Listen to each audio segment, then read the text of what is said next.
কৈলাসহরের ভিতর পাখির বালা এলাকায় স্ত্রীকে দা দিয়ে আক্রমণ করার অভিযোগে গ্রেফতার স্বামী। বুধবার রাতে কৈলাসহর মহিলা থানার পুলিশ গোপন সংবাদের ভিত্তিতে কুবঝাড় এলাকা থেকে অভিযুক্তকে গ্রেফতার করে। কৈলাসহর মহিলা থানার ওসি রিপিতা ভট্টাচার্য এই বিষয়ে কি জানিয়েছেন শুনবো একবার।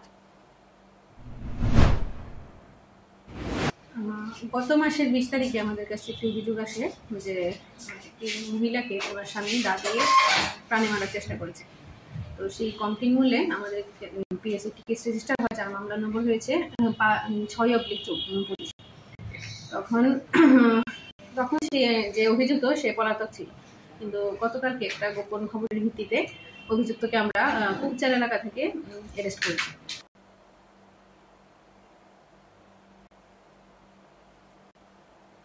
ঘটনার দিনই কৈলাসহর মহিলা থানায় আক্রান্ত রুখিয়া বেগম স্বামী আব্দুল জালালের বিরুদ্ধে লিখিত অভিযোগ দায়ের করে। থানায় মামলা দায়ের হওয়ার পর অভিযুক্ত ঢাকা দেয়। অবশেষে বুধবার রাতে গোপন সংবাদের ভিত্তিতে কৈলাসহরের কুবঝাড় এলাকা থেকে অভিযুক্তকে গ্রেফতার করে কৈলাসহর মহিলা থানার পুলিশ।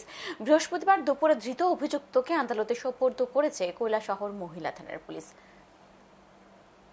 এখন সময় বিরতির সঙ্গে থাকুন।